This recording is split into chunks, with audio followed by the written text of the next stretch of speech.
Hello, BookTube. I've got a little mail for you at the end of a really, really rough week in American history, a really dark week in American history. So I need the company. I may even indulge in a live stream later tonight because I need to pick me up after the events of this week. And the mail is certainly bound to pick me up a little, right? Even if the books annoy me, it's still fun to get books in the mail, and it's extra fun to open them around a helpless audience. There's no choice but to listen to the tedious anecdotes, except for the occasional person who leaves a comment saying, "You talk too much. Just talk about the books. That's all we're interested in." I like to think people like that get a quick show of the door. That's not what we do here. But I do want to apologize ahead of time before we dig into the mail or some packages and some boxes here. I want to apologize ahead of time for the noise that you may hear in the background, chatting or hammering. The house across the way is having a little siding redone. At first, I thought, oh God, more vanity projects. Then I remembered that patch of their first floor siding was puckering and bulging. It was a bad idea for them to leave it, so I'm glad they're not leaving it. It's getting fixed. The workers have been doing it all day. So you may hear them in the background. They are not interested in a media superstar, nor are they interested in books. So the first thing that we got is a periodical, the Martha's Vineyard Gazette. Martha's Vineyard has come up a couple of times on this channel. It's a vacation spot island off the coast of Massachusetts, and it has a broadsheet newspaper, the Gazette, where I am very happy to be the book reviewer. So I'll be reading that. It's always lots of fun. I start in the back like everybody else does with the 3 columns in the back. But then we have mail. Now this first manila envelope is light as a feather. Whatever's in here has got to be absolutely tiny. So is it a slim volume of poetry? Oh, no, it's not. Okay. No, it's not slim volume of poetry. It's instead a duplicate. This is a duplicate of something that not only have I already got, but we've already seen it. So what the reason for this is? Maybe it's because it's the release date. But the finished copy is identical to the advanced copy. This is Bloomsbury does a series of little books called object lessons, where they take by now it's dozens and dozens and dozens of subjects, and they give you a little 100-page meditation on that subject, whether it's whales or urban birds or the personal computer or traveling or whatever it is. They're a lot of times really, really good. And this is one of their most recent ones. This is by Stuart Lawrence Sinclair. We already saw this. This is Space Rover. This is a little meditation on space rovers. I confess, this comes out, it's out already. I think it came out last week. Yes, April 18th. So this is out already, and I have not got to this. It'll take 10 minutes to read it. It's dental floss, but I haven't got to it, even though it's catnip to me. I think these things are amazing, and I follow the stories of them closely. I'll be interested to see what this author does. Who is the author?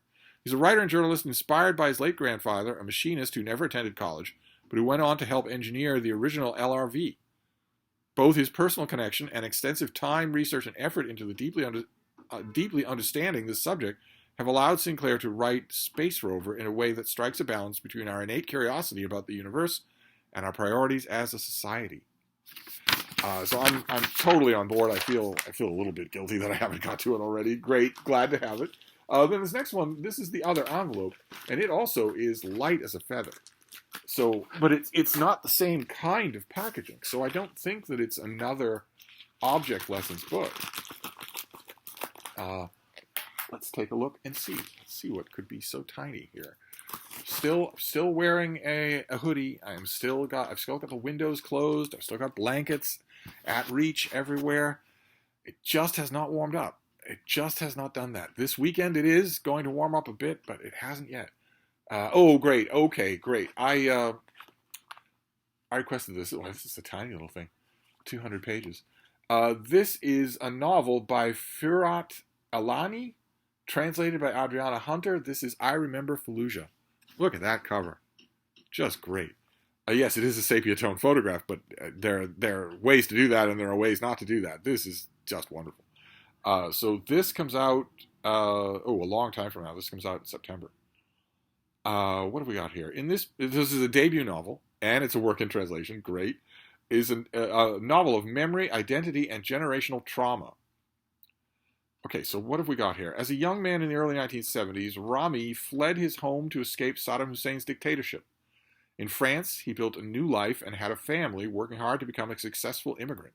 He barely speaks of his time over there, and his son, Euphrates, feels it like a wall between them.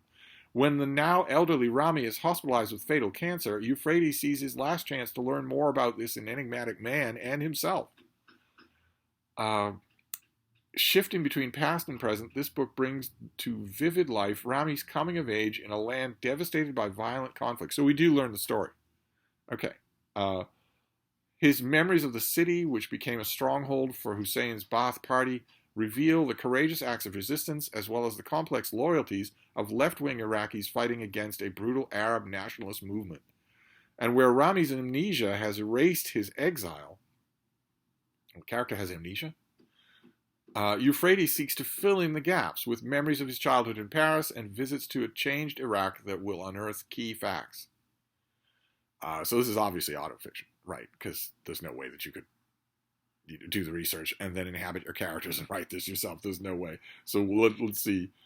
The author, Firat Elani, is a French journalist and documentary filmmaker who spent over 17 years reporting across the Middle East. This is his debut novel, which received a prestigious prize in France, and he lives in Dubai. Okay, you're not telling me what I know. I know that this is autofiction. Okay. Inspired by the author's own history, this unforgettable first novel is a tribute to the love between father and son. Okay, great. Fantastic. Can't wait to see what this is like. Can't wait to see... well, I will wait. Obviously, I'll wait all summer. I'm not gonna read a September book now when I'm up to my ham hocks in May books. But one of the things that I'm gonna want to know, and I can only think that it's going to be stronger the closer I get to this release date. I have in 2024. I have been having an extreme impatience with translators. I don't know why that is. I don't know what's going on there, but. Whether it's ancient works or modern works, I've been having an extreme. I've been noticing them in the room. You're not supposed to notice the translator in the room. You're not supposed to read a line that's translated into English from some other language and think, I don't know if that sounds like that's the way the author wrote it. I don't know that that's true. Is it? I don't want to think that. You might think that the translator's foremost job is to do an accurate, smooth translation of the original language into English, if we're talking about English language translations, but actually that's only secondary. Their first job is to disappear. It's to make it feel like you're not reading a translated work. I don't know what's bringing this out so strongly. Boy, though, it reached a fever pitch with Classics and Company. The current Classics and Company project is Les Miserables. And... there's a long video that I have to make, or maybe join a discussion or something like that. But I got very impatient with 2 or 3 translations. 2 or 3 of you were very good enough to send me ebooks of different English language translations, and all of them had their problems. All of them did. So I went and found. It turns out I did have a mass market paperback of Les Miserables, and I went and tried that, and it was what is this? This is you. This is Oxford. This is Eton. This is not Les Miserables.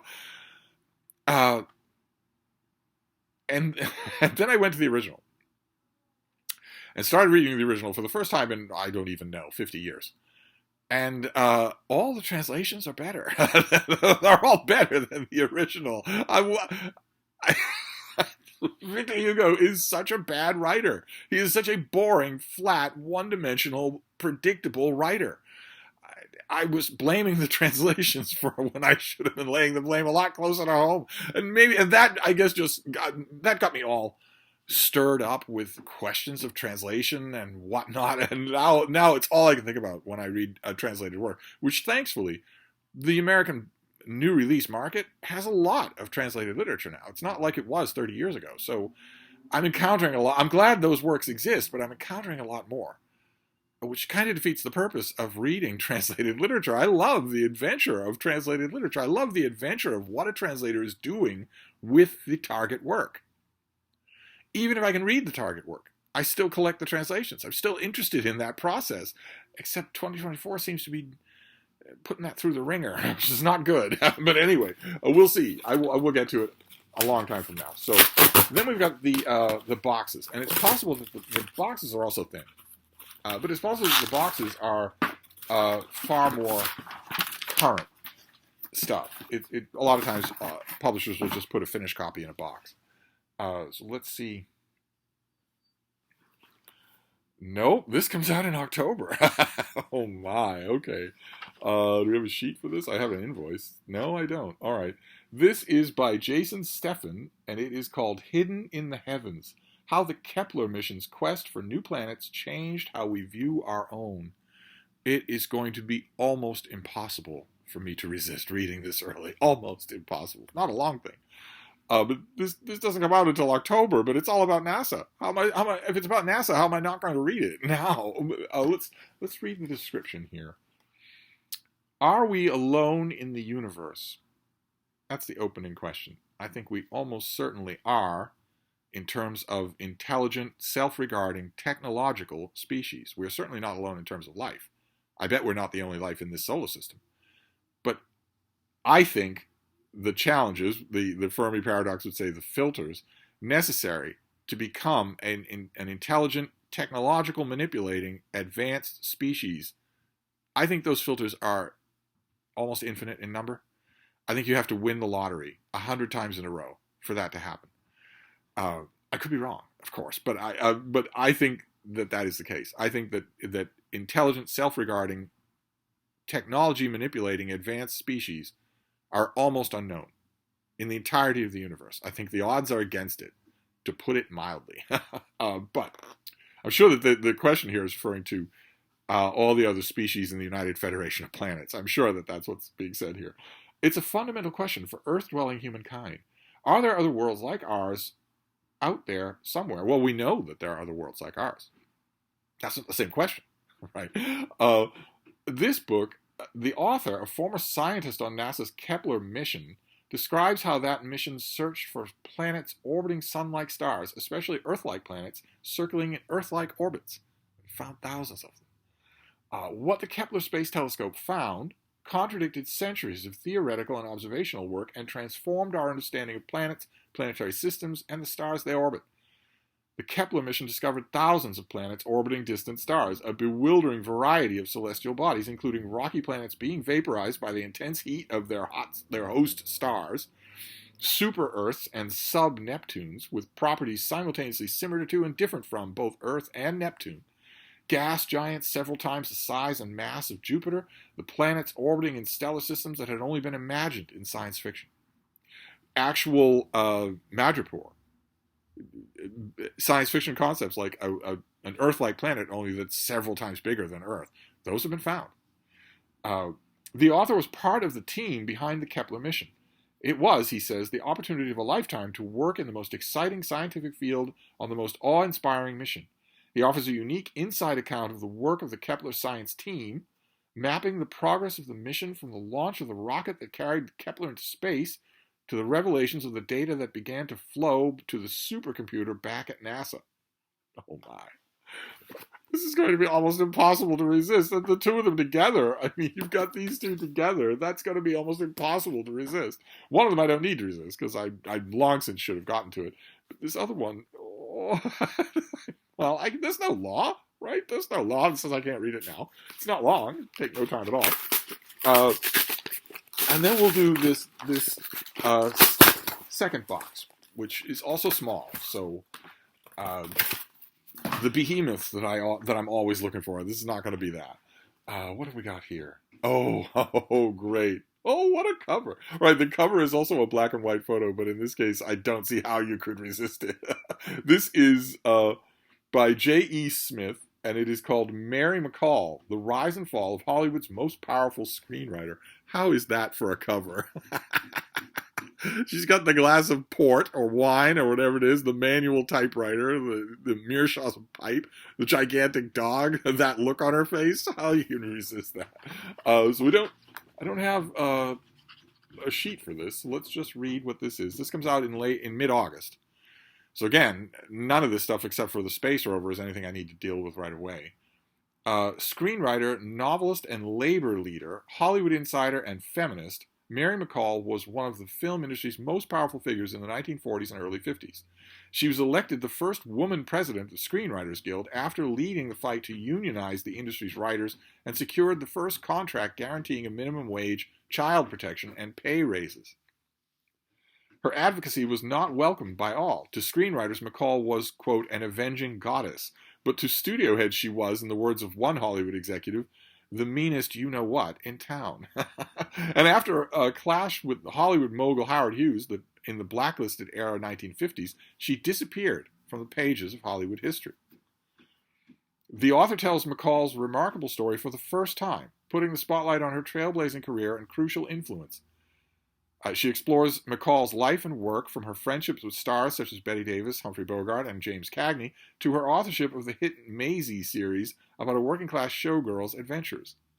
Analyzing McCall's deft political maneuvering, the author offers new insights on screenwriters' struggles for equality and recognition.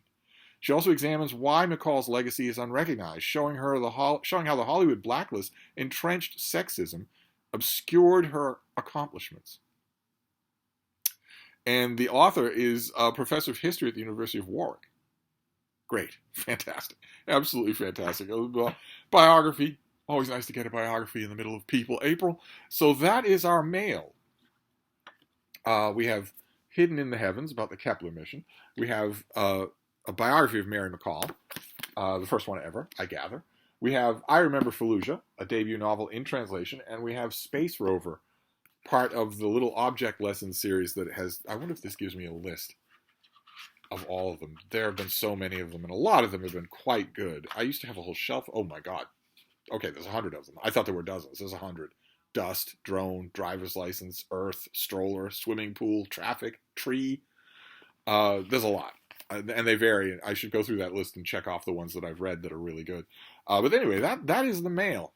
No blockbusters, no gigantic doorstops of the type that warms Steve's heart, but the mail warmed my heart just in general. And I needed that. So I'll wrap this up for now, but I'll be back. Thank you, BookTube.